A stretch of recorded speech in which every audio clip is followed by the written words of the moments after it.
Hello friends, एक कहावत तो आपने सुनी ही होगी कि जब समुद्र के शांत जल में लहरें उठती हैं तो तूफान का रूप ले लेती हैं, जिसे रोक पाना असंभव हो जाता है। आज जब लड़की के बर्दाश्त का समय खत्म हो जाता है, उसका शारीरिक, मानसिक, आर्थिक स्थिति भी जवाब देने लगती है, तब उसकी अंतरात्मा से एक आवाज आती है जो उसे अपने अस्तित्व का बोध कराती है और ये एहसास दिलाती है कि लड़की, नारी बेटी, तू कमजोर नहीं है। बस कर, जितना भी झेलना था तूने झेल लिया, अब समय आ गया है जिसने जैसा किया है उसको वैसा ही जवाब देने का। तो टिट फॉर टैट का समय आ चुका है। अच्छा दोस्तों, एक चीज सिंपल सी सोचिए।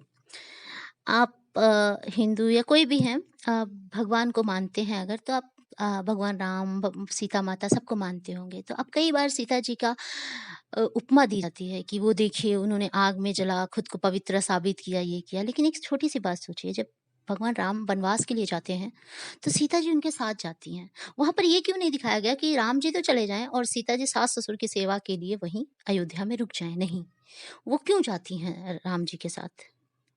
क्योंकि शादी उनकी भगवान राम से हुई थी, राम जी से हुई थी ना, कि उनकी शादी उनके ससुर या सास से हुई थी। इसलिए वो राम के साथ जाती हैं। और यहाँ पर जब आप बात करते हैं तो आप उपमा उनकी हर चीज में दीजिए ना, किसी एक चीज में क्यों देते हैं?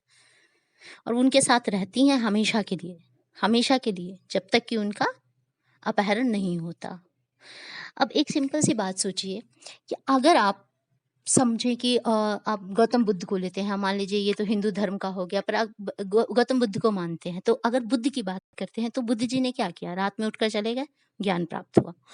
यही अगर एक लेडीज, एक लड़की अपने पति और अपने बच्चे को छोड़ के रात में ऐसे निकल जाए, तो आप लोग क्या कहेंगे? उसे बुद्ध की उपमा नहीं देंगे, आप कहेंगे शादी से पहले का कोई प्रेमी होगा, या आस-पास कोई प्रेमी बना लिया होगा, ये उसी के साथ भाग गई या उससे मिलने गई। यही बोलता है आज का समाज, कोई बुद्धि का नहीं। और वो लौट के आएगी, तब आप क्या बोलेंगे? लौट के आने पे उसे सीता जी की उपमा दी कि उन्होंने ये किया था, तुम तो ऐसे करके आई हो। तब बताइए वो बुद्ध कैसे बनेगी? नहीं बन सकती ना। आप बताइए वो सीता कैसे बनेगी? नहीं बन सकती ना। वो कोशिश करती है, लेकिन समाज के लोग, ससुराल के लोग उसे कुछ अच्छा करने के लिए भी नहीं छोड़ते हैं। लड़कियों में ऐसा नहीं है कि बुद्धि नहीं होती, लेकिन लड़कियां शिष्टाचार, समाज और संस्कार से बंधी हुई होती हैं, इसलिए वो ऐसा नहीं कर पाती हैं। मैथिली शरण गुप्त जी की एक बहुत अच्छी कविता है, जिस कविता को एक नारी के थकित हो जाने पर, तकलीफ को बर्दाश्त की क्षमता खत्म हो जाने पर उसके लिए बोली जा सकती है, जो मुझे बेहद ही प्रिय है। इसलिए मैं ये कविता ना कहूँ तो शायद मुझे लगेगा मेरे साथ अतिशयोक्ति हुई है।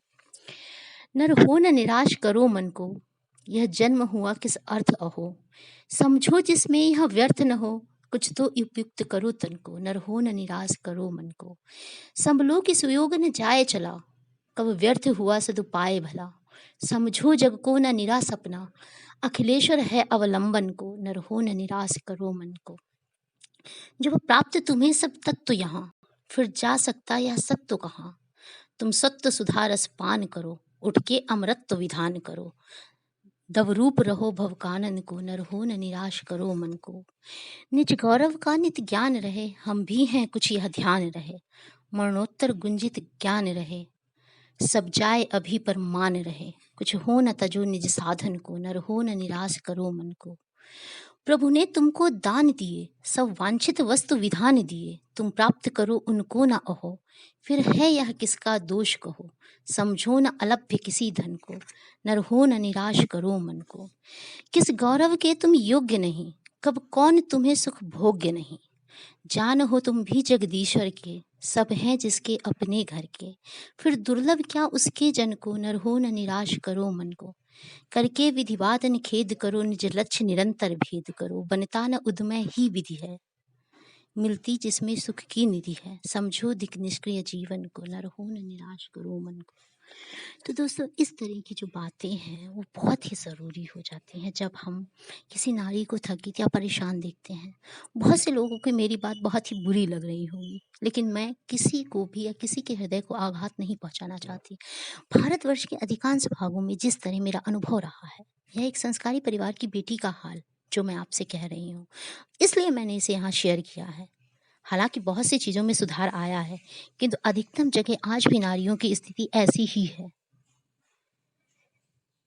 कभी वो स्वयं को दबा लेती हैं, तो कभी दबा दी जाती हैं। सारा दिन काम के बाद, सभी के सो जाने के बाद बिस्तर पर सिलवटों के बीच रोती हुई बेटी जो कि बहू हो चुकी है, किसी को अपना पूरा दर्द बयां नहीं कर पाती और सिसकती ही रहती है। मायके से कहती है तो मायके ने तो ससुराल को दे दिया, अब वो किस हक से कहेगी। ससुराल से कहती है तो मायके से आई है, वो लोग कहते हैं मैं क्या करूं। अब कई तरह के प्रश्न हमारे दिमाग में उठते हैं। मेरी फर्स्ट वीडियो का एक ही टॉपिक था कि आखिर लड़कियां ही बर्दाश्त क्यों करती हैं। लड़कियां ससुराल छोड़ कर जाएं तो कामचोर हैं, एडजस्ट नहीं कर पा रही हैं, काम नहीं करती हैं। लड़कियों के पति अगर छोड़ दें तो लड़कियों के चरित्र पर सीधे लांछन लगा दिया जाता है। देखिए, अब यहाँ पर समाज की प्रतिक्रिया लड़की के लिए थोड़ा तो बर्दाश्त करना पड़ेगा। क्यों नहीं बर्दाश्त करेंगी, इतना तो चलता है। ये तो घर घर की कहानी है बहन। पति परमेश्वर के समान होता है। दो चार बातें कह दी, दो चार चांटे जड़ दिए, क्या हुआ। सास ससुर हैं, भला बुला कह दिया, कोई बात नहीं। देवर जेठ हैं, बुरी नजर डाली होगी। अगर ऐसा होता है तो बहू को ठीक से रहना नहीं आता, बहू को कपड़े पहनने नहीं ठीक से आते हैं, बहू ऐसे करती है, बहू तो बहुत मॉडर्न है, अगर कुछ नहीं कर पाती तो बहू तो गांव की है, इसे तो कुछ आता ही नहीं। ऐसी कई बातों के ताने उसे मिलते हैं जिससे वो बहुत ज़्यादा पीड़ित हो जाती है और फिर उसे एक मजबूत कदम उठाने की ज़रूरत पड़ती है। तब ससुराल वालों को बहुत बुरा लगता है उस वक्त। जब वो लोगों का जवाब देना शुरू करती है उन्हें बहुत बुरा लगता है, लेकिन ये परिवार, ये समाज ही उसे आगे बढ़ने नहीं देता। जब तक आपके पास मौका है तब आप उसे अगर नहीं कर पाए तो जब हाथ से चली जाती है कोई चीज़ उसके बाद करने बैठते हैं तो गलत है ना। समय पर अगर नहीं जीते तो बाद में जीत कर क्या कर देंगे। इसलिए प्लीज़ इस बात को समझें। इसे इमोशनल होकर मत सोचें। इमोशनल होके आप सोचें नहीं इसने तो मेरी बहू के लिए बहुत फ़ेवर किया है, सासू का तो फ़ेवर ही नहीं किया। बात ये नहीं है। हो सकता है बहुत सास बहुत अच्छी हो सकता है बहुत देवरानी बहुत अच्छी हो, जेठानी बहुत अच्छी हो, बेटियाँ बहुत अच्छी हों, बहुएँ बहुत अच्छी हों। एक जनरल बात है जो अक्सर यहाँ पर मुझे देखने को मिली, तो ये मेरा अपना अनुभव मैं आपको बता रही हूँ।